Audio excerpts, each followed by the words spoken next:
Do you know someone who made a call or took action on behalf of a potential victim of human trafficking?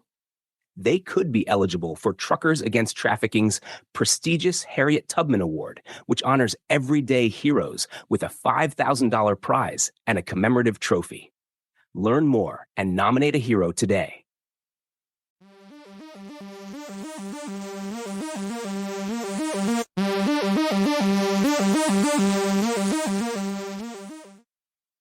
Welcome back to That's Delivered. I'm your host, Truck and Ray, and today's guest is the story is going to stay with you long after this episode ends. Her name is Ginny Burton. She's a mom, a scholar, an author, and a fierce advocate for criminal justice reform. But years ago, she was 95 pounds, addicted to heroin, crack, and in and out of prison, stuck in a cycle that she thought she never would escape. Today, she's the founder of OUT, Overhaul Unrelentingly Transfiguration, helping other justice involved individuals rewrite their story. This episode is for anyone who's ever felt stuck, for anyone who's tried to change but got knocked down, for anyone who needs to hear it's not too late. Jenny, welcome to the show.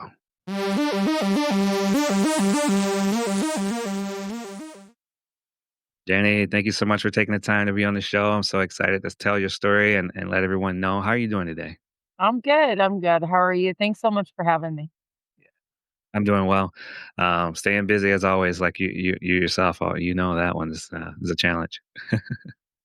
Yeah, just so people know who you are, and just kind of start from the beginning. From prison to purpose, the beginning. It didn't always start like that. I'm sure there was a story you like to share deep within the human, the body. There's many things that can come from challenges, from struggles, and we've all hit rock bottom. But what do we do? What's next? I just wanted to see how do we pick ourselves up to where you are. Like you're saying, you're a Truman Scholar. Yeah. There's, there's many things that happen. You want to tell us about it? Sure. Yeah. I mean, that's a lot of stuff. In the beginning, I was, born and raised into an addict family, didn't realize it. Despite my intentions to do something very different, I was academically excelling at a very young age, but my environment overrode all of the things that I expected that I was going to do in my life. And it led me to a life I really never imagined I would participate in, which I became the best at what I could do in that life, and it awarded me a significant felony history and multiple times in prison. So I failed myself and all of my dreams. However, I would argue that none of it was really a failure. It equipped me to do some really intentional work in the world that we're in today. And as anybody knows, like our entire country is immersed in addiction and destruction and social services and homelessness and insanity. And my life experience really equipped me to address a lot of those problems from a lived experience perspective. And part of the thing with the education is I knew that I was really interested in doing more than just working on the fire lines with individuals. I believed that solutions, which were not taking place and still really aren't taking place, needed to be enacted on a policy level from a person with lived experience. And so that's really the journey that I embarked on. And so as a woman in my mid 40s, I made the decision to go to school. I graduated with my bachelor's degree as a Martin Honors Scholar and a Truman Scholar at the University of Washington back in 2021. I was slated to go to the to number 4 in the country policy school, which was the Evans School for Public Policy and Governance. But I deferred my master's degree because I was recruited by a company down in San Diego, where I gained a little more information, and then I realized that I didn't want to work for anybody else. I didn't want to push anybody else's agenda because every time I functioned under somebody else's agenda, I felt like I was killing my people. So here we are today, a whole lot of years later, and I'm doing some really intentional stuff. But none of it's been without challenge, but my life prepared me for that. So Nice. in a nutshell, that's the elevator pitch. Yeah, it's a quite accomplishments, that you had, and like you say, like academically, many people don't know the pressures of that. If you're excelling at something, and you don't know how your body responds to that until you're in those situations. So, True. True. Well, and the thing is, and so over the course of my life, I've experienced all kinds of stuff, if you could imagine sort of the life of a major addict, and you've seen my side by sides. And so, and I say it costs a lot of money to look the way that I did in that red jumpsuit. And there's a whole lot of stuff that's involved with getting to a place where, you go from looking like a normal human being to looking like a 90-year-old Auschwitz victim. And there's a lifestyle that's involved with all of it. And a lot of it requires victimizing other people. It requires abandoning the people that care about you most. And it requires, alternative sort of methods to get the money that's necessary to maintain that high. Because once you're in a relationship, an intimate relationship with drugs, it's almost impossible to walk away from that sometimes. And so, my life, people would consider it traumatic. I don't like the word trauma. I think it's highly overused. Like, I don't like the word healing. I think that's highly overused as well. I think a lot of people fall into the sort of sticky, gooey, comfortable place of those words. And so I don't have a lot of time for it. But I really believe that the insanity and the violence that occurred in my life over a long period of time prepared me to do really hard things. And so my life is not easy today. It is not easy. It's a wonderful life, but it requires really, really hard work every single day. And I believe that I've been training to continue to do that work the past 52 years. So yeah, speaking of hard work, I'm just kind of zero in on some of the past experiences. You're weighing 95 pounds. yeah. And you're looking at the side by side picture. It does bring a lot of thoughts to me. What goes through your mind? What keeps you going? Being stuck in a cycle where you want to get out of it. What kept you going in those moments instead of just giving up? Yeah, well, it's interesting. I wanted to give up a lot of times. I have been shot, I've been stabbed, I've attempted suicide multiple times, and um, my higher power did not see fit to let me go because I was tired of the hard. Um, so I got to a place where I realized that I wasn't gonna make it out easy, like, I really considered other people dead when they got the opportunity to pass, and so I had to figure out how to get busy living. But in the times where I couldn't pull myself out of it, a lot of the times, I'll be honest with you, I think sometimes drugs actually saved my life. I've been pondering that quite a bit lately because the drive to maintain the drug-induced relationship kept me going. When I was coming down and I wanted to die, the idea of potentially being able to parent my kids kept me going. Um, but there were also times where um, I felt like such a failure to my children that I felt like the world and my children would be better off without me. However, like I said, I was not successful, and obviously, because here I am sitting today. But today, I recognize all of it as um, benefit because I've really learned a lot of things about humanity, about service, about intention, about hard work, about what we're capable of as a species, about how our messaging has an impact on what we think our capabilities are and how much effort we put into manifesting a life that we want. So yeah, and I teach people about that today. So inside of prisons, which is one of my favorite environments to be in. Really? Tell Yeah. us about that. I mean, Yeah. prison life, you said saved your life, I think, Yeah. in one of your interviews. And so many of whom face their own struggles Mhm. somehow can take rock bottom as a indication that, you can rebuild. I mean, that's what Yeah. foundations are. I mean, they're the strongest part of the Right. building. Um, And we can have our foundation can be as deep or as shallow as we choose, right? So I like the question. It's really great. It's very there's a lot of depth to that question. And it can go in so many ways, right? But rock bottom can stop when we're ready to quit digging. So I think that's one of the key things. And sometimes it feels impossible, right?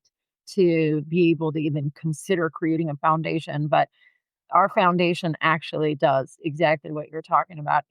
it starts where our rock bottom stops. And when we take a look at um,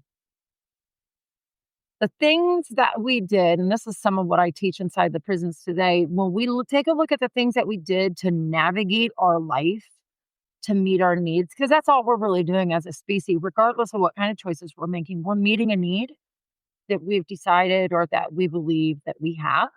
And we have learned a set of skills that help us to navigate that until they don't serve us anymore.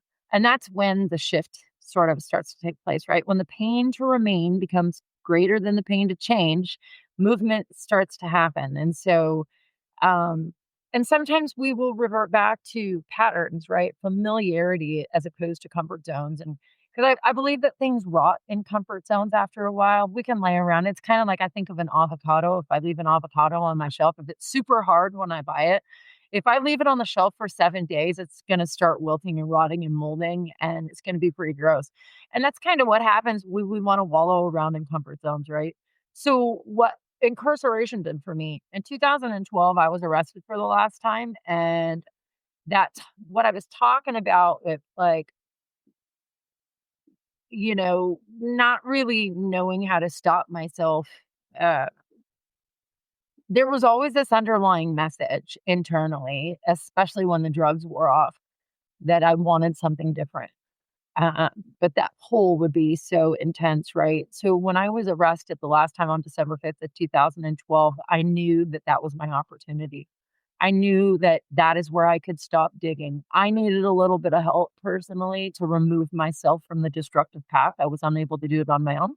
I didn't come from family where I had portion of the family that was flourishing, where I had supports. And so, which is I am not a victim. I'm just saying like that resource wasn't available to me. And so a resource had to be available in order for me to remove myself. And that's what incarceration did.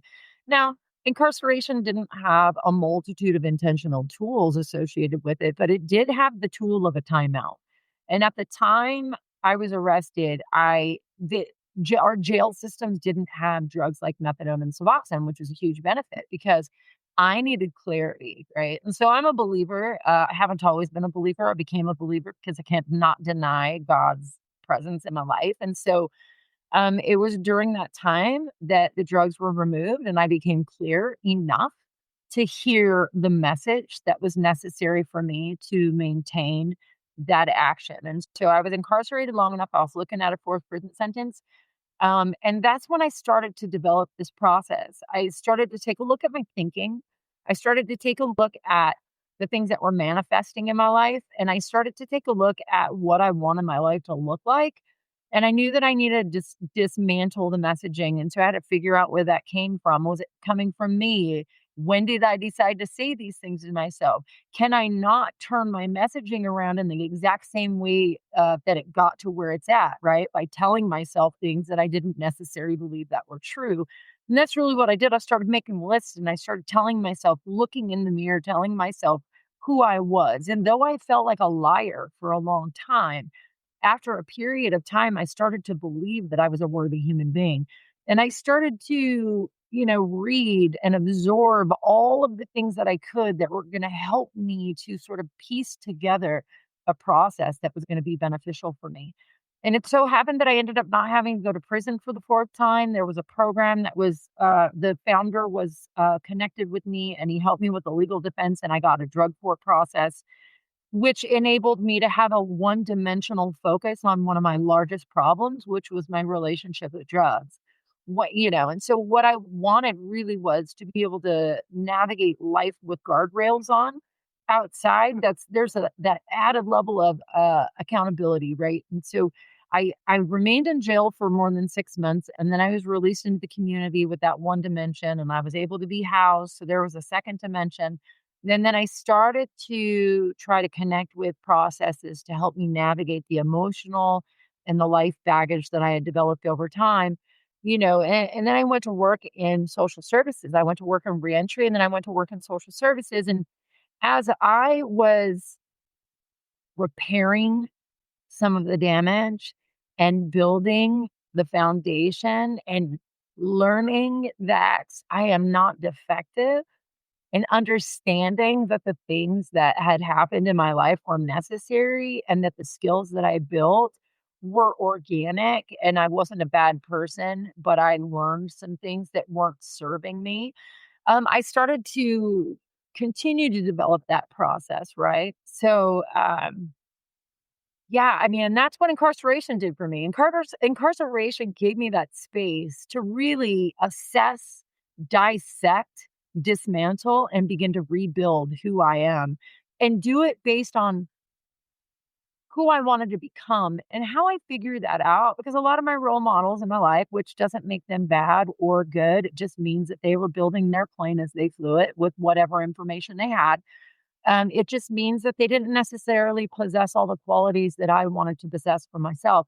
And so I started to sort of ponder the people in my life who possessed qualities that I admired and why.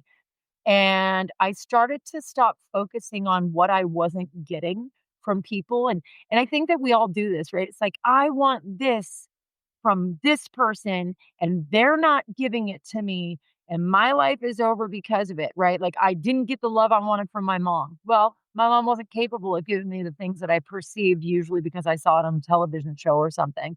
My mom was my mom and it, the quicker that I was able to identify where I actually got that from and how to put myself in a place where I was surrounding myself with people that were providing the kind of emotional support or physical support or educational support that I was seeking, then it enabled me to put myself in places where I was learning to level up. Because as I put myself around these people that had these characteristics and qualities, I didn't have to judge the people that didn't have them anymore. It gave me the opportunity to go and be mentored, whether it was an intentional mentorship or whether it was sort of an environmental mentorship, right? Where I'm just learning to show up in the way that the people that I really admired and that's really what incarceration and separation and my beginning process did for me. Sorry, I can be a little wordy, but the way you asked the question made me really think about it a little more dynamically than normal. Nice. Yeah. Appreciate that. I mean, the real rebuilding process is huge. Yeah. I mean, just wanted to get your viewpoint on one thing. A lot of people that deal with struggles, they avoid the mindset of being a victim. Mhm. Why do you think that's so important? Avoiding the mindset of being a victim? Yeah. Well, I think it validates our ego when we have folks that say, "Oh, you poor thing," and then it kind of solidifies that part of us that wants to be inactive, right? The part of us that wants our mommy and just wants to be on the couch and be taken care of. Because I don't know about you, but I still, when things are rough, I still want my mom. And though my mom never really did a great job as being that nurturing mom, that's the first place my brain goes. And I'm 52 years old. So, I think that it's a danger zone to seek validation with victimization because it puts us in a place where we're holding somebody else responsible and not looking at ourselves and how we can move up and out of it, right? I teach inside of prisons. By the way, look, I'm gonna show you the back of my shirt really quick. I don't know if you see that. Yeah. Wow. It's no victims. Uh, so How per um I didn't even know you wore that shirt. yeah, so this is Overhaul through Unrelenting Transfiguration. It's the OUT program and it's based on and I wasn't where I didn't even think about it till you asked me the question, but That's beautiful. when I present as a victim, when everything is everybody else's fault and I don't accept responsibility for my part in my life, and that doesn't mean that there weren't contributing factors that I had no control over. However, the things that I choose to do as a result of my emotional state or the messaging that I'm saying to myself, because our emotions are directly connected to our thought processes, to our messages. And so if I'm confirming that life is bad and that I should destroy myself because that's ultimately what we're doing when we're using drugs, right? I'm going to destroy myself over this. You just watch, right? And Like, who's benefiting from that? I'm harming everybody else in the process that loves and cares about me. I'm harming people in the community. Um, and I'm perpetuating more problems. I'm piling more problems onto the very thing that I'm trying to escape. And then it still becomes everybody else's problem, but everybody else is living well. I'm not. So when I'm standing in a victim state, I'm not progressing. I'm not moving toward my goal. I'm probably losing sight of my goal. I'm like a leaf that's fallen from a tree, and I move to wherever the wind takes me. And so, there is no manifesting, there is no um, ownership, there is no authority, there's no agency in my own life. And so, and that's the beauty that I have in my life today is I'm not a victim, and a lot of things have happened to me. I promise you and that's one of the reasons I continue to sort of go back to, and my mom was, and they're building the plane while they fly it, because I think most people have good intentions, even those who are perpetuating poor intentions because of the things that they learned, right? And then we have this thing that we do too. We victimize ourselves and we victimize others.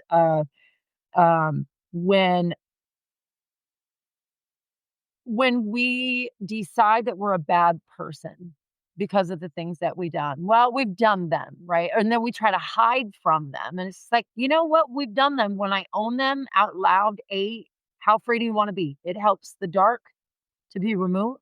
It helps me to stop being afraid of things that have already happened and that have passed. And I stop placing myself like in this sort of pit where I say that I can't get out because shame on me. Well, it's not shame on me. I've done terrible things. Terrible things have happened to me. And today I choose to live in the light. Today I choose to be transparent. I choose to be honest. And I choose to use all of those things to help other people access that same amount of freedom.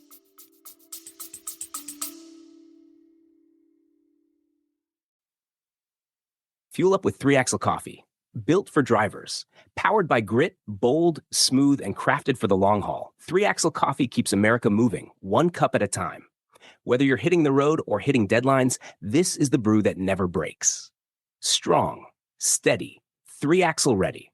Try it now at 3axlecoffee.com, 3axlecoffee.com. That's beautifully said. I love your shirt.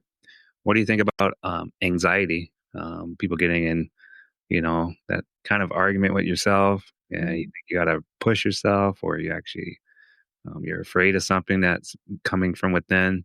What's your take on anxiety when you educate people when it comes to redemption and things like that? Because that's not going to go away in this day and life that we live in. There's a lot of anxiety in people's Yeah. lives. How do you escape, or how do you deal with that? Yeah, so I have a formula for anxiety. I have 2 children who struggle with anxiety. I am not a supporter of medication.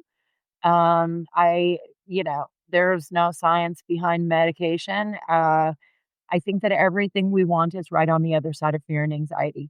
I am the kind of person that addresses fear head on. And I'll tell you, life has a lot of fearful things. I'm terrified of heights. I climb mountains. You want to know why? Because I'm terrified of heights.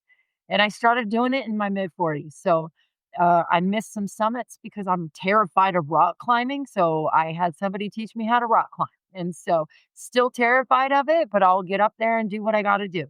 So, and in time, we build muscle memory. In time, we build a process to where we don't have to be anxious about those things anymore. We learn how to breathe. We learn how the most important thing is understanding what's going on here. Understanding what am I saying to myself? We typically perpetuate our anxiety. So, what am I saying to myself? How can I change my messaging?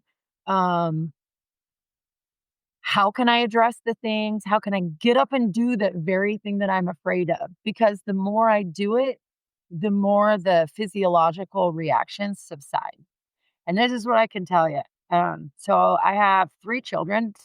One of them passed away last July.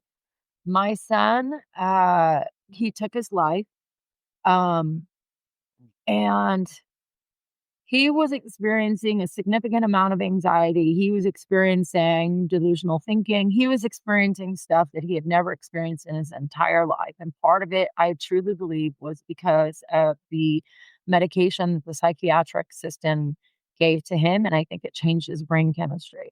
When he came home and lived with me for 2 weeks prior to taking his life. He had had multiple suicide attempts the year before that I was not aware of until later. And my son was wicked smart. So when he communicated to you about his challenges, he was also solving a lot of his own problems at the same time. So it's really hard to understand the level of need that he had without him communicating that. And so um, I was working really hard on his messaging with him.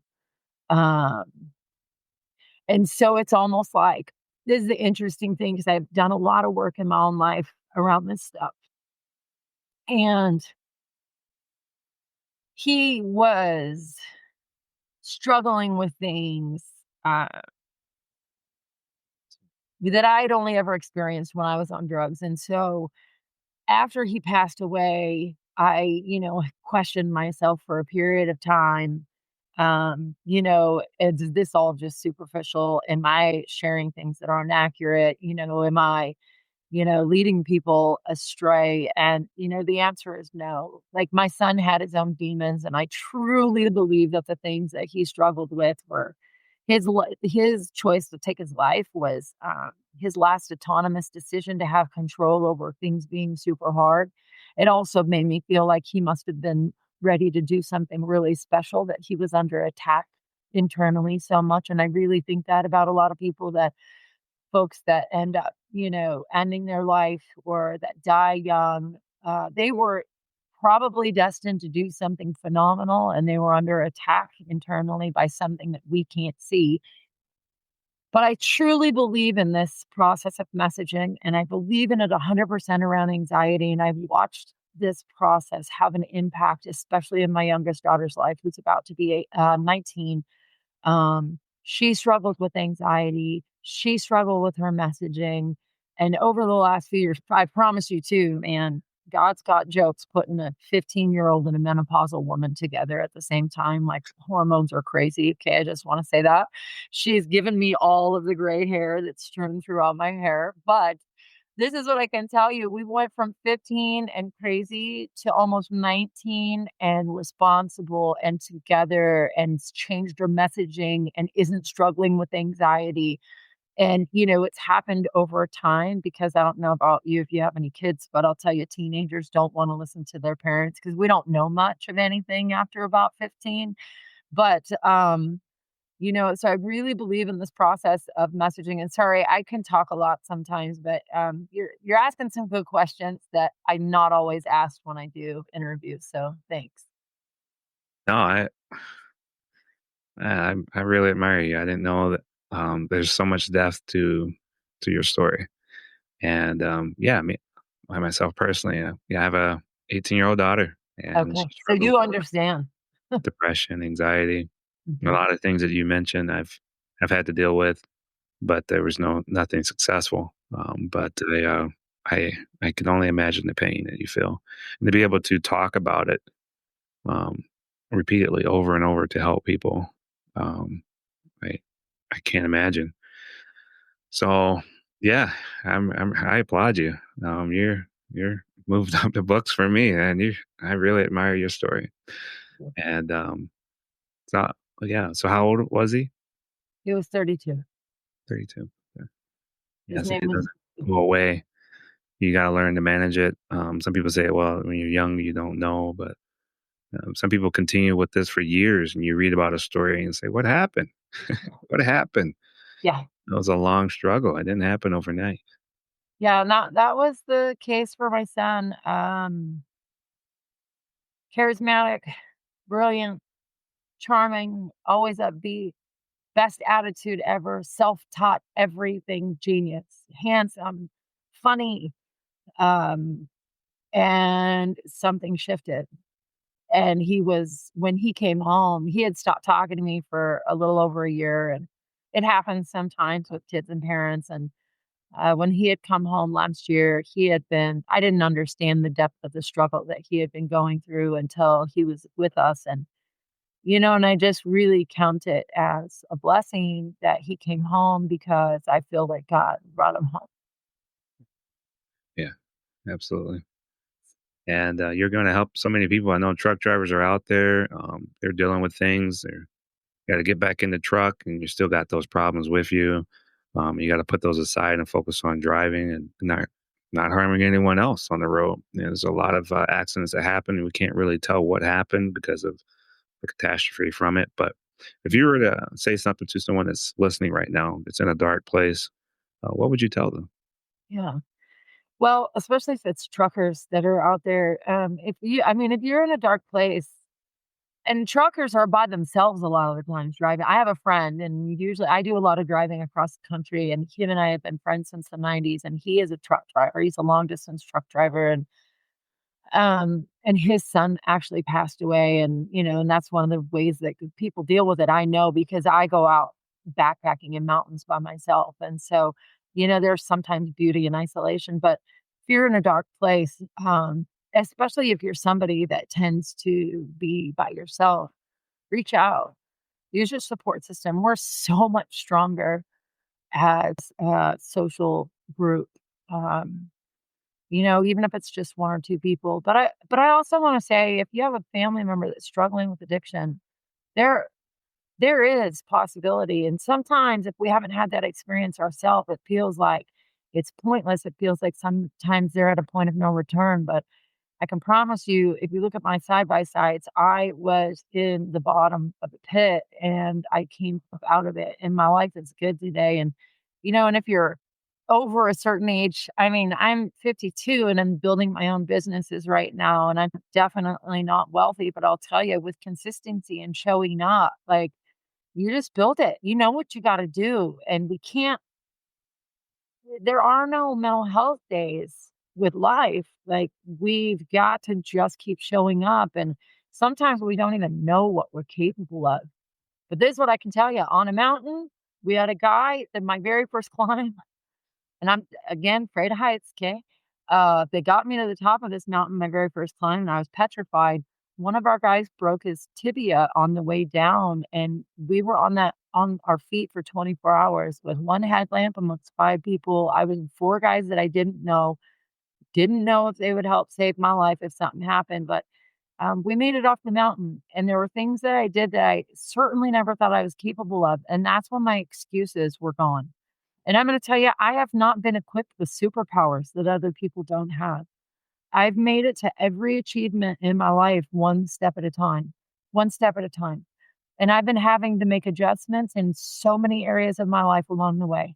You cannot imagine that 40 years of insanity do not come with a Penske truck full of baggage, right? Um, and that baggage has had to be dealt with and worked at one thing at a time. Whatever the most blaring problem is, that's the one that gets addressed, whether it's smoking cigarettes, eating sugar, cussing out my husband, being a psychotic mom, trying to deal with my hormones. And the behavioral stuff close to the family, those are the hardest things. So I know this is a really long message for people, but I just want people to understand that there are a variation of things that can occur um, in our life, and we get through them the same way we got through the last hard thing. We might have to morph some of our decisions a little bit, but you can do anything if you choose it. You just have to tell yourself that you can. That's perfect. And learning is something that anyone at any age can do. Yeah. We don't want to limit ourselves just because I'm a trucker or I work in this dead end job or I'm a late bloomer or I'm a parent, single mom, single dad. I'm bogged down with all this. We can still keep learning. And I think you've done that, right? You've from prison to into college. Did I get that right? Yes. You take that leap. Yeah. Well, so this is the thing. I got out of incarceration and I started working in social services, and I really realized that the problems with our system. I realized that it was people that weren't like me that were making decisions for people like me, and I felt like I was killing my friends. I felt like I was contributing to the destructive cycles of their life and that they were coming to me as a service provider for help. And I was limited to the kind of help I was able to give based on funders and contracts and things like that. And um, I knew that I needed to do something on a much larger scale, but I also knew that somebody with 17 felony convictions probably wasn't just going to hop onto a policy stage and be able to, start telling people what needed to change. So I made the decision to go to school, and I excelled. I sort of reverted back to that education loving kid that I was when I was young. And I started winning competitions, like scholarship competitions. I started excelling in my classes, and I applied to, I was being recruited by schools like Yale, Columbia, Cornell, Loyola, a bunch of really, I guess, impressive schools. But I chose to stay in Washington State and go to the University of Washington. And that's when I applied for the Martin Honors Scholarship, which I got. And then I applied for the Truman Scholarship. And for anybody that doesn't know, I didn't know either what that meant. They said, oh, $30,000 for grad school. I was like, oh, yeah, maybe I'll try for that.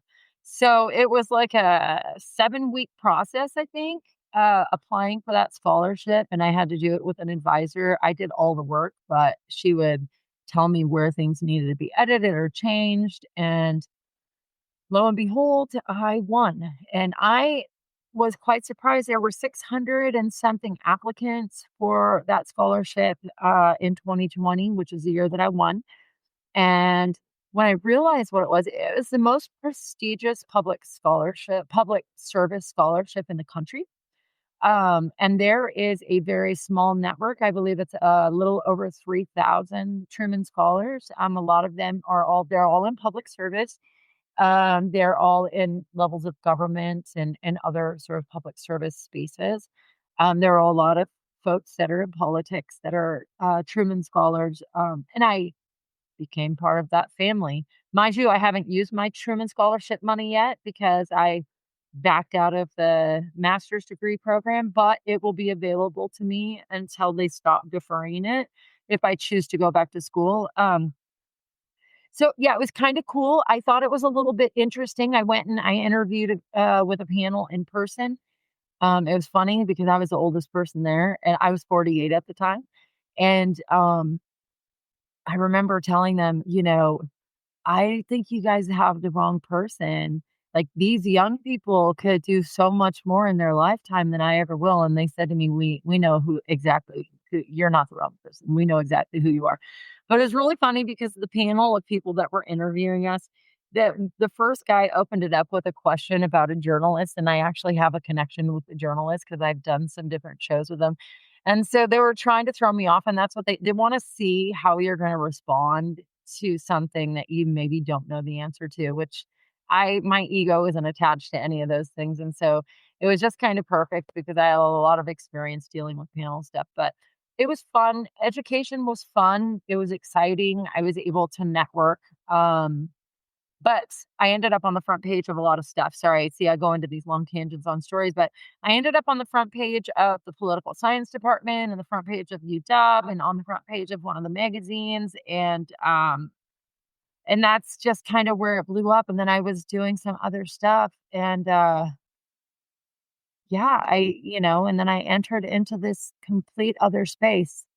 Interesting thing about it, though, is when I was incarcerated in prison in 2009, there was a man, he brought a church service in and he prayed over me and prophesied. And he said, you're going to make prisons a better place to live. And you're going to do it from the outside. Now, I used drugs after that happened. I got out.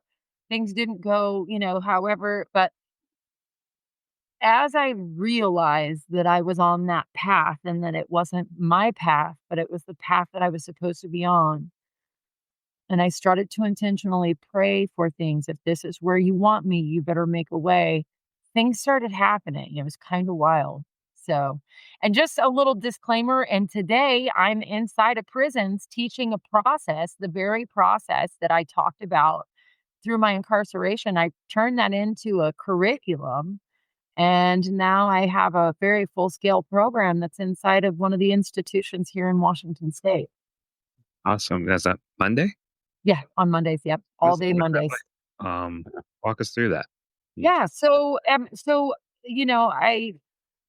a pusher. I don't always take no for an answer if I feel like I'm supposed to be somewhere. So I ended up pitching to the Department of Corrections, and through a process, I ended up in a prison called OCC, which is Olympic Correction Center. It's in Forks, Washington. It's a very remote institution. They do DNR, Department of Natural Resources. So they're firefighters, they're tree planters, they do chainsaw work all through the prisons. And I currently have a student base of about 37 or 38, I think. Um, I've been teaching my process. It's called the OUT program. It's a 10 module curriculum.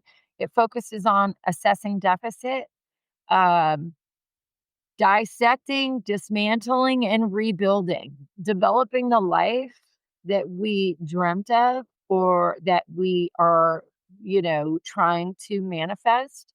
um, Taking a look at the things in our life, our qualities, our behaviors, how we ended up participating with those behavior patterns, that those behavior patterns don't make us bad. They just are the things that we learned that aren't serving us in the way that we want to be served. That we are 100% the author of our story. That if in fact we want a different ending, we have to do different things. If you want something different, you got to do something different.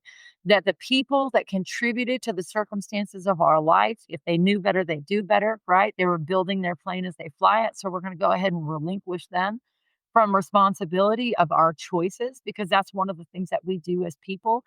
And I work with men, and I like working with men because men are often, addressed with superficial or external components, job training and things like that. We don't look at them as humans.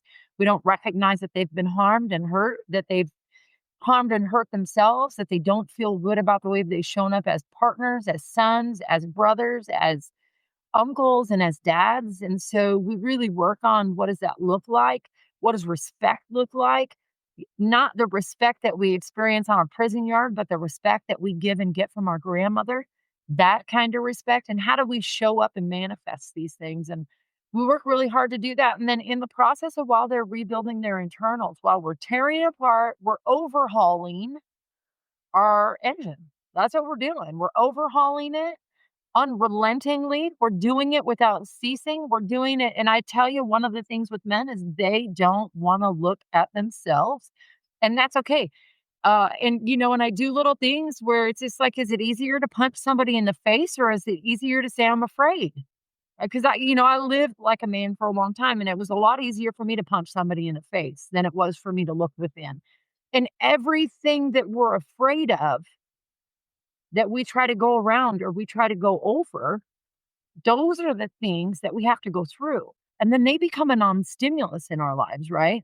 The things that we're afraid of and the hard things, those are the things that when we learn how to face them, when we learn how to climb those rocks, when we learn how to become one and hug the earth and understand that they only have the power that we give them, then we can utilize that power to serve other people. And then we really find the true authenticity of ourselves. And so inside the prison, we go through this process where we're doing this stuff every week. I pinpoint stuff, I pull stuff out. They let me scold them like I'm their mom. We do service projects together. The OUT program in particular, our guys come back as alumni. They stay inside when they get out. We help them transition to relationships with employment, with housing, with all of the things, but we don't give things out. We're not a handout program. We're a handout program. People ask me, what are you going to do for me? I'm not going to do anything for you. What are you going to work for? And that's what we do. And when they want me to carry them around in my backpack, I said, hey, check it out. I said, I put my own husband in prison. Okay. I am not carrying you in my backpack. You're going to figure it out. And I'm going to show you how I did it. And that's what we do. So we have lived experience. We don't have college educated, ain't never been there folks coming in and teaching none of this stuff. If you ain't been there, if you haven't been to hell, you don't know how to navigate your way out of it. So I bring them back in, and that's what we do. And like I said, I have relationships with service providers, such as, and not social service providers. but employers, union halls, educators, housing, transitional housing programs, attorneys, all kinds of different things. Anything that you need to make sure that you're going to hit the ground running, only though after you've done the work in your own life, then that's what we do. So we become the village. We maintain contact when they get out. We have community alumni meetings. They come back and they make sure that they're of service in a lot of ways. And a lot of my guys that are getting out, they're thriving. They're thriving. And so that's kind of what I'm doing in there. It's kind of a beautiful thing. So if you ever come to Washington, you let me know and I'll drag you into prison on a Monday. I think you'd love it. Wow. Yeah, I would. I would love that. Yeah. What part of Washington? What city? I'm in Olympia currently. I'm from Tacoma. I lived in Seattle for 21 years and I had to get the heck out of Seattle. And so now I have a place, my husband and all our kids have a place in rural Lacey. So not quite in the city, but close enough that we can drive to it really fast. Yeah. I've been to Tacoma. Okay. That's where I'm from. I Born got and raised. out to Salem. I got a good friend out there too. Okay. Yeah, my wife's been out there. It's a beautiful country in Salem, Oregon. And Yeah. so how far away is that from Tacoma? Salem, it's probably I don't know, 3 hours or something, maybe 2.5, 3 hours. Use about about 3 hours from Yeah. where I need to go. All right. Well, we'll see what we can do to make it work, man. That sounds Yeah. You let me know ahead of time. I would love to make it happen. that'd be amazing. Yeah. And the things that you're doing, and you're not afraid of doing, I mean, that speaks volumes. What would Yeah. you say to individuals that probably want to go back to school, change their life? Maybe they're truck driving and they say, "Man, this is not what I wanted to do, but this is what I'm doing right now." What would you say if they're maybe a little hesitant? You're never too old. I met an 86-year-old woman. I think she was 86 that was finishing her PhD. So, education is fantastic. For anybody that wants to, go back to college now, I just want to encourage you to critically think. Um, there's a lot of information out there these days that's being taught. We have to be able to use information in a way to critically think, right? Not to be indoctrinated with opinions, and that's happening more and more on our college campuses. However, I do want to say that education was a fantastic opportunity for me to learn how other people think, to become a better writer, to network with educators who do have the ability to academically narrate our society. I want people to understand more than anything, though, the value of your real life experience. Because it took me a long time to understand that value because people had a different vocabulary than me, because they didn't come from the ghetto, because I'm from the hilltop and the east side in Tacoma. I don't know if you know anything about that, but it's the projects and everybody's on welfare. So everybody in certain settings for a long time helped me to create narratives that caused me to be insecure. Your life experience has so much value, and there's nobody that can tell you more about your life experience than you can. And when you look at the world, whether you want to go back to school or not, recognize where you come from, what that's like, and always be honest with yourself, no matter what it is that you choose to do. If you want to become an entrepreneur and you're terrified, just do it. Find time, make it happen. If you want to go to school, just do it. Sign up, take one class, just start, right? Like that's all you have to do is start. And for me, I had talked to a person who encouraged me. I got on, I looked at financial aid. I looked at the stuff. And then within a couple of weeks, I was signed up to start school because I had immobility issues. I was single parenting. Husband was locked up. My son was locked up. My oldest daughter was doing her thing. Me and my youngest daughter were living in Seattle and we were not thriving financially. And I was afraid to move because I was making just enough to pay our bills. She was being bullied on campus. I was trying to not have her start fighting. So my youngest kid is mixed. She's black and white. And she was going to an international school and she wasn't quite dark enough and she was probably too light. And so I don't know if anybody's been to schools where there's a massive mixed race. I went to schools like that. And I'll tell you, a lot of my light skinned friends got heat. She was getting heat and she's also real sassy. So I didn't want her to fight. So I was on the school campus. I'm trying to do social services as employment. So I was afraid to move. I challenged myself. I didn't think I had enough value to apply for other kind of jobs, but I also didn't want to end up in a dead end job because I was in my mid 40s and I made the decision to go to school. I just did it. And I continued to work at the same time. I just took a couple of classes. You can do it. If I can do it and graduate at 48 and maybe going to go back for my master's degree someday and I'm 52, you can do it. You can do it. And if we use it the right way, because I was being indoctrinated for a period of time. I was buying into the hype, even though the hype didn't align with where I come from. And I come from predominantly Black and Asian neighborhoods. And so I was like, oh, this isn't lining up. And that's when I started to really understand the value of my own lived experience and that my voice really had power when it comes to advocating for the betterment of people and not the separation and lack of unity. So that's why I say allow your lived experience to guide you and recognize the fortitude and strength that it took for you to get to where you're at today, because it did. We all have to put forth effort and energy to get where we're at. And that's the same effort and energy that you're going to use to succeed. Because the comfort zone, we rot in comfort zones and they're usually never comfortable. They're just familiarity zones. Right. Yeah. Yeah. Anyway. Hiding from the fear. You don't want to be uncomfortable, and then that leads to the anxiety. Man, that's a huge thing. If you're a human, you're going to be attacked for trying to enjoy life. My dog 100%. as well.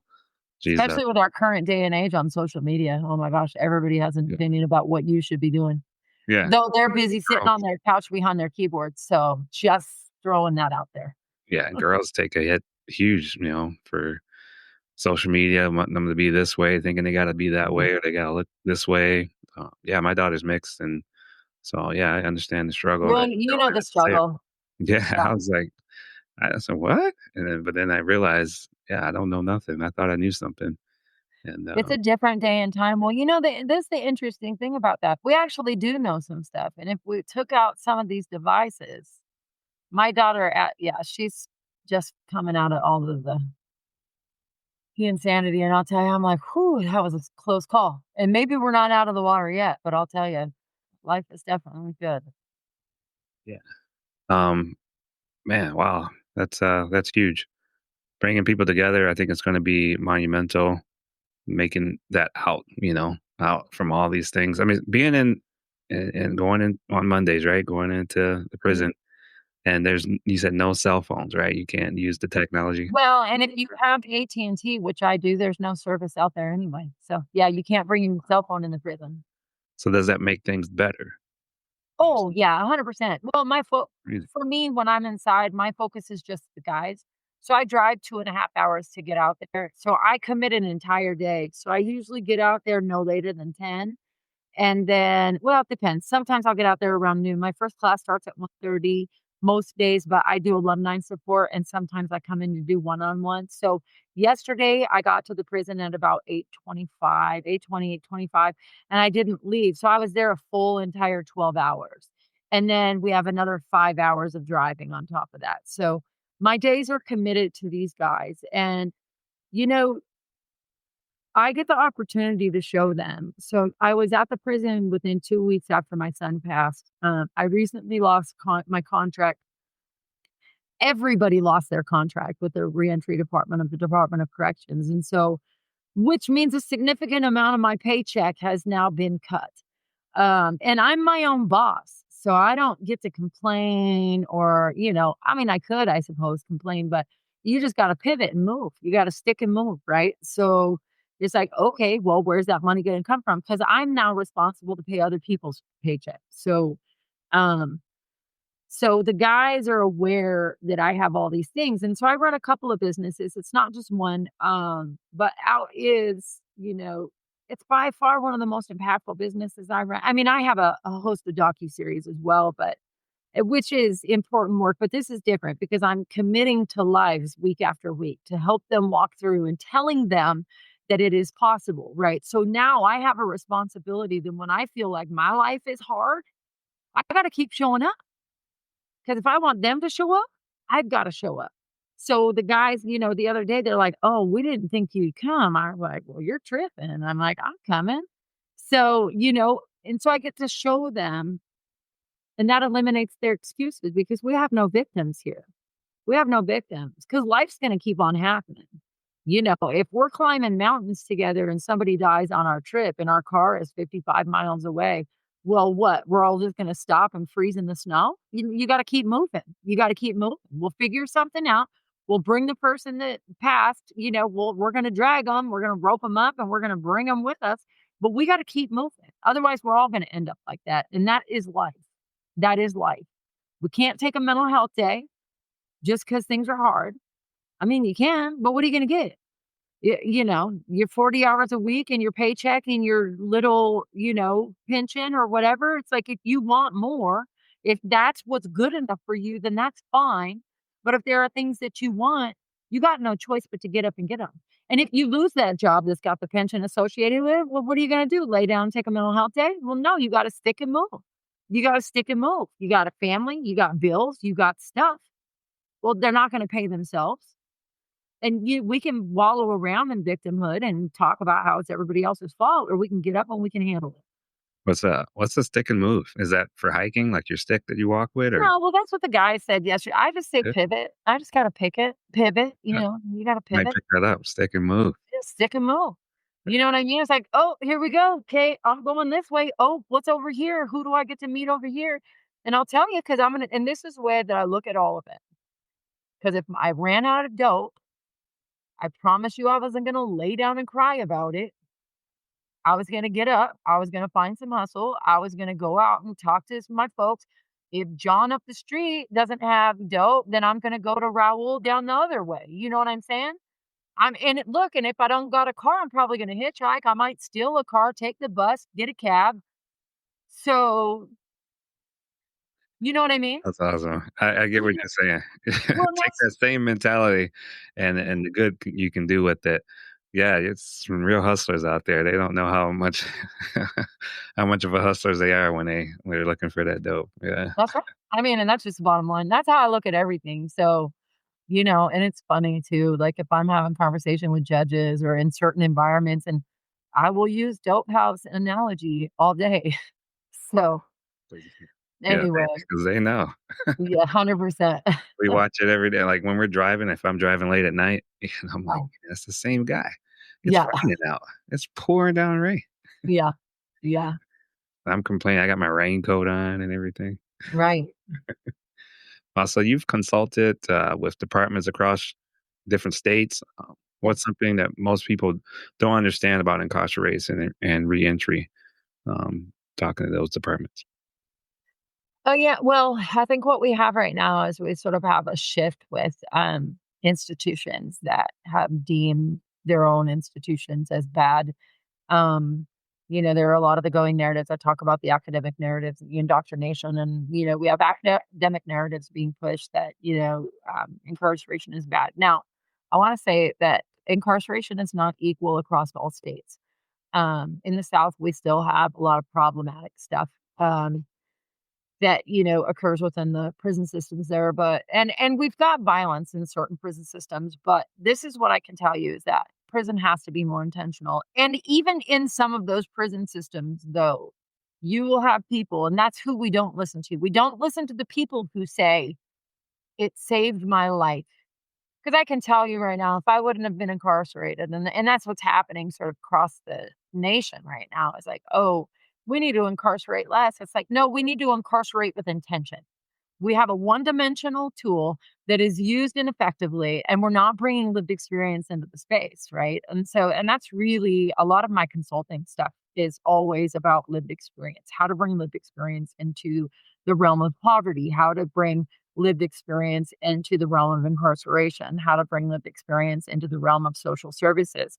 Are we serving people with intention? Are we focused on human flourishing? Are we looking at deficit areas and actually quantifying outcomes that are directly connected to the deficit areas? Because Because if you come in and you have 5 deficit areas that are major contributing factors to repeated engagement with whatever institution or system, whether it's the welfare system, whether it's, homeless industrial complex, whether it's a prison system, and none of those things are looked at and none of those things are addressed. And often they're definitely documented in some circumstances, but there's no intentional addressing of those things. And I try to give the system grace by saying, um, if you knew better, you'd do better. If you haven't been to hell, you don't know how to navigate your way out of it. So that's where the lived experience piece is so necessary, because it's like, okay, we come in and we address those things in said way. That way, these resources or supports that are on the back end are actually sustainable.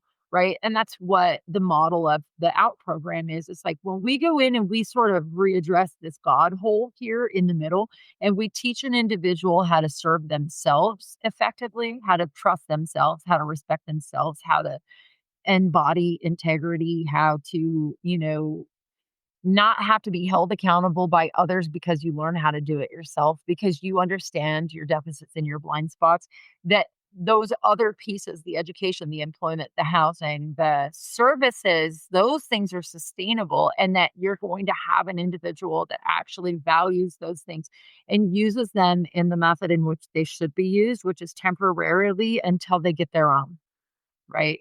Where we're helping people move from down here to up here in independence, and then coming back and reaching in as a service structure and saying, hey, and I'm going to help. Wow, I get it. I see the big picture of what it should be, but even if it's not, we should strive to make it that.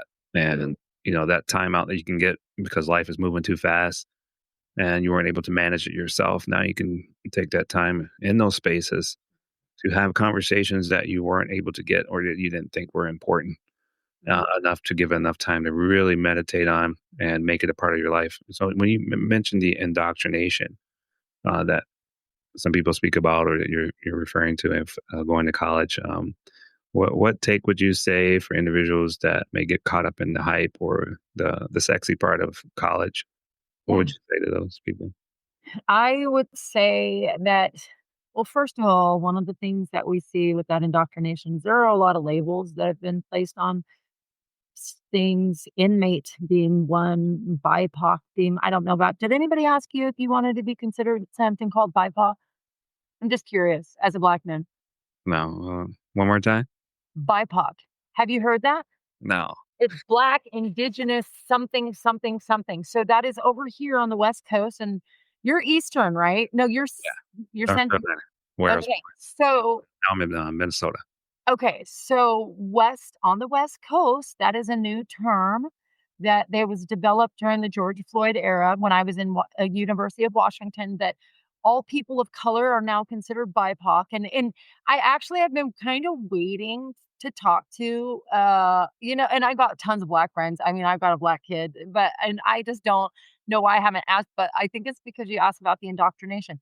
So there are labels that are placed on us, people, okay? Because that's what we are. We're people. Right. Um, there are labels that are placed on us that nobody ever asked us if it was appropriate. So, like, for example, there are papers after mandatory readings in college that refer to people in prison as inmates or offenders. Um, I I don't align with those labels, right? And so there are other narratives that go along with that, that academics have made the decision to, sort of place on as a societal narrative, and BIPOC is another one. It's one of the most annoying. I really don't know any of my friends that, BIPOC. So anyways, I gotta look. it's like, yeah, no, yeah. So you're looking it up. uh, anyways, when those kind of things happen and you're like, what the heck? That doesn't mean that it's the going narrative, right? So I want people to question everything. Question everything. Don't think that people in these siloed, sterile environments have all the answers. What they do have is, if you take a 30,000 step foot back, is they have a construct for critical thinking, even if they don't realize that that's what they're teaching. And so That's really how I want people to challenge that. Like, if you're going into this, especially young people, talk to the elders in your community. Talk to the elders that are connected with your parents. Um, don't just trust your educators, okay? Because they're functioning within echo chambers. And what that means is that it's a chamber of people that all think the same, that are consistently, cyclically regurgitating information that they all agree with because they heard it in the last 5 classes. They heard it in the last chambers meeting. And these environments are then transitioned into our political structures, into our leadership structures in our communities. So it's a common narrative that's taking place over and over again amongst people that consider themselves elite and educated, and as though they know more about our lives than we do. And that's what I think people need to understand. And that's why I needed to be inside of a policy space, which I currently have no desire to be as an elected official. Absolutely none. Because there's more autonomy for me to create change with what I'm doing than there is in a political position. But, these environments are often very removed from the people that they're intended to serve. And so I just want people, when we look at, especially around homelessness and different things like that, if they're telling you that certain measures are a benefit to the homeless and you walk around and you see homelessness, obviously downtown, and you see people using drugs in your community, question the messaging. Use your eyes and your heart and your brain to question what people are telling you and just understand the constructs with which they use. And if you pay attention to that kind of message over time, you'll start to see. So if you walked into an area and you saw an increase of homelessness while you're trying to go get something to eat, maybe at a nice diner, and you see an increase of homelessness and maybe the community looks a little more, run down, Mhm. like it's not kept up as much.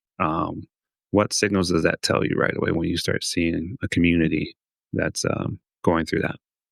It tells me that there are policies that are being played out in that community that are ineffective, and that there are probably tremendous financial resources in that area, especially if you see a large accumulation.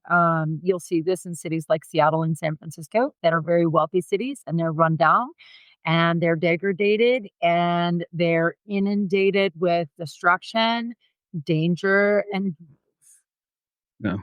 What would you say about the opiate problem with fentanyl, things like that? What is your take on that? Just curious to, it's something that we are allowing to happen. 100%. 100%. And it's feeding into some industries. It's feeding into some industries. So it is feeding into the homeless industrial complex. It is feeding into the pharmaceutical companies who everybody villainized for opiates now are coming to the rescue with replacement drugs like methadone and Suboxone. So I truly believe that everything in the country is a business. So it's really not personal. If it makes money, it makes sense. And so if we're seeing an accumulation of these things, we are seeing money accumulation at its finest. We're looking at real capital gains. So Yeah, because they were saying how um, the ingredient or I guess the main ingredient to make fentanyl is being pushed in from other countries. When you see your life, maybe not that particular drug, but when it's being played out in your mind that you were probably a product of that abuse of the community mhm. that was available to you at that time. You can't really get high on air unless you're. I mean, it was something that was there and it was available. So people are allowing that to happen, and that's kind of sad to watch. And I hope that bringing It's awareness to that can help people see that hey, we got to do something about this in any yes. way that we can in a small form. It may not be something that we can do today, but spreading that awareness, telling people, hey, it's not just the addict that's the problem; it's something else. That's Yeah, well, it's a lot of things. When it comes to fentanyl in particular, I mean, we've had leadership politicians that have been in support of distributing these drugs. And I mean, with the methadone and Suboxone, it's literally the same exact thing. So there's financial kickbacks for a lot of this kind of stuff. Um, and then we have a treatment industry. Our entire treatment industry today is now medication assisted treatment. So, um, yeah, it's really sad. And the interesting thing too is that we've seen a massive decrease in incarceration. When a person's incarcerated and they don't have access to the drugs, it gives them the ability to get clear. And so instead of us implementing intentional services inside of these environments, we're just letting people kill themselves in the community. We're decriminalizing the drugs. And so honestly, if the government wasn't complicit in the problem, I would argue that they would still utilize the criminal justice system as a tool. And that's what we fail to realize. It's nothing more than a tool, right? That we have control over how that tool works. But we're literally throwing the baby out with the bathwater. And what we're experiencing because of it is exponential death. We're focusing more on sending billions of dollars to other countries while we're walking over dead bodies in our own. Yeah, it's sad. So as a mom of three, you got a chance to speak on that and talk about your family. And how did being a mother fill you with recovery and purpose, um, and inspire you to do the things you're at today for maybe a lot of women in trucking as well? Yeah. Well, I used for about 20 straight years over the failure of being a parent. After my kids were born, I continued to use and it spiraled because I felt like a failure and I allowed my messaging to dominate my life and convince me that I couldn't choose anything other than using drugs because I felt so shameful about failing my kids.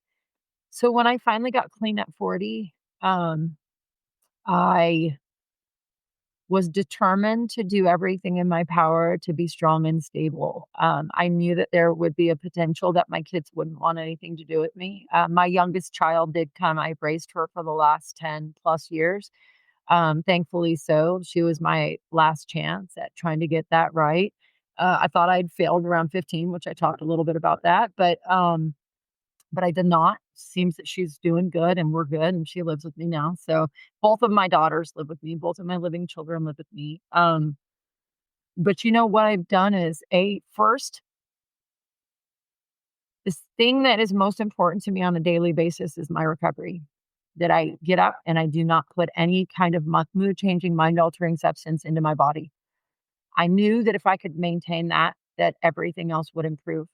In the process over the last 12 and a half years, because I have 12 and a half years clean, um, I've had to do some counseling. I've had to do some real work on relationships. And I've done it all because even though I wanted to quit, because I'm going to tell you, relationship building, strengthening, and recovering is the hardest work I've ever done. I'd rather go climb a rock wall with no anything on. And I'm terrified of heights. I just want to say that than to have to work on relationship stuff because that's the hard stuff. That's the stuff where I feel like a failure. But I just keep showing up for it and I try to be accountable and I let my kids have their space. And sometimes I don't. Sometimes I cuss them out. Sometimes I am great. Sometimes I can roll with it. Sometimes I'm hormonal. But I just show up. I show up. And I also have requirements for how I'm going to be treated. And those are boundaries that I have to maintain, right? So, and that's been one of the best things. And I've tried all kinds of things with my parenting. Parenting out of guilt never works, only ever makes the problem worse, makes the kid want more and be crappier. But consequences, the word no, following through and being stern, best thing I've ever done with my kids, best thing. And they show up based on how consistent I am. So, um, the coming out has been hard and it's been beautiful. It's been beautiful. And it's possible. I was a piece of crap as a parent. I abandoned my first two kids to the state. So, and now my relationships are good. Took hard work. And Seriously, I'm still working on it every day. thank you. Yeah. Great example. It shows that it's possible. I mean, I think a lot of these communities that we're able to be a part of and also help other people to see that they're there, like faith groups, business support groups, or like you said, the work you're doing also without OUT. So I think that's great. Um, so if you could go back and talk to your younger self, what was the first thing you would say? It's one of the questions I like to ask people when they get into the trucking industry or any field that they've gotten into for a while, and now they look back and say, hey, if I could talk to that younger version of myself, what would you say? I would probably tell myself that I'm gonna make it, that, it's gonna be really, really hard. I don't know if I'd try to change anything because I'm where I'm supposed to be. Um, the self-centered part of me says that I would go and try to help my son differently so that he is still here today, but I don't know if my mission would be where it's at right now if I hadn't have experienced that. So, I would tell myself that I will learn to value all of the hard things that felt unfair, and that all I have to do is keep on sticking with it, and that I have everything that it takes to make it. I can just imagine those sessions in prison. They're Yeah, they're good. good. They're good. Nice. Um, so yeah, so thank you so much for being a part of this journey. I won't want to take you away from all the many other things that you got going, and I wish you the best, much success. Even when things get tight and hard, like I said, financially things can change in the blink of an eye, and They you'll will. keep pushing. Yeah, yeah. Yeah. Thank you. Thank Sounds you like so much for having me. I'm grateful. yeah, and that brought us two together. Just to be able to talk is inspiring for me as well. So I can take this back to my family as well. So thank you. Thank you. And let me know when you want to come to Washington because I'll take you into that prison, okay? I love it. Hey, Yeah. that'd be good for a lot of people to see. It's I got just such a big fear of something, but yet you can see where is there something better within that system. You don't have to go to the bad. I'm sure there's bad there. You don't have to go to there. There's bad everywhere. Yeah, Well, and honestly, I don't even know. I don't like to call things good or bad. I like to say things just are what they are. There are hard things and comfortable things everywhere we go, but it's what we make it. We choose what things are going to be like, right? And I'm going to tell you, in Washington state prisons, they're pretty chill for the most part. But when we utilize that time, and this is what I said to myself the last time I was locked up.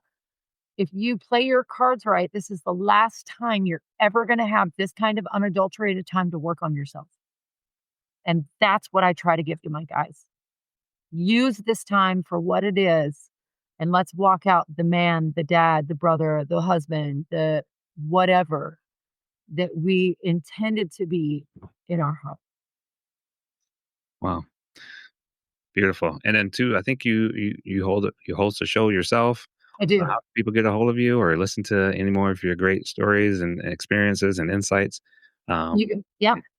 You can find me on social media on Facebook, Instagram, and LinkedIn as the Ginny Burton, Ginny Burton. And you can find me on YouTube, Modern America with Ginny Burton. We tell the real life stories on the other side of policy. And I'm on X, but I don't really engage a lot there as Bromley Mai. So yeah, X is a wild place there. yeah, that's wild. I don't do enough political stuff to qualify for X. Nice. Yes, you're right. Yeah, it does take a certain caliber Yeah. conversation. So, yeah, thank you so much, Jenny. This conversation has been powerful, and you've shown us not no matter what, how far down someone may have been, down a path or up a path. It's not just about that path; it's about the personal redemption that you can find within yourself to put this transforming, purpose back to life. Transforming whole systems is something you do very well, and we thank you for making that contribution to society and helping out so many individuals to better themselves, their families. So, want to champion you to keep going. Before we go, want to also What's one final piece of advice you want to leave with our listeners before trying to rebuild or reinvent or save themselves? Yeah, you have what it takes. You do. You have what it takes. But it doesn't matter if I tell you. You have to tell yourself because everything that we tell ourselves is the truth. Nice. Yeah. All right. Well, thanks again, Ginny Burton. We have her here on the show, and her honesty and hope for today. If this conversation has moved you, share it with someone that needs it, with someone you love and your family. Continue to reach out to those individuals that may be out there in the truck alone. Um, Give them a helping hand as well, because you never know who's listening or on the other end of the radio or the podcast app. So, who might need an edge to make a good comeback story. So I'm your host, Truck and Ray, and that's Delivered. Are you a trucker looking for a safe and reliable place to park? Look no further than Truck Parking Club. With locations across the country, we've got the perfect spot waiting for you, whether it's daily or long-term parking. And right now, use promo code DELIVERED at checkout for an exclusive discount. Reserve your spot today at truckparkingclub.com and drive stress-free, knowing your parking is covered.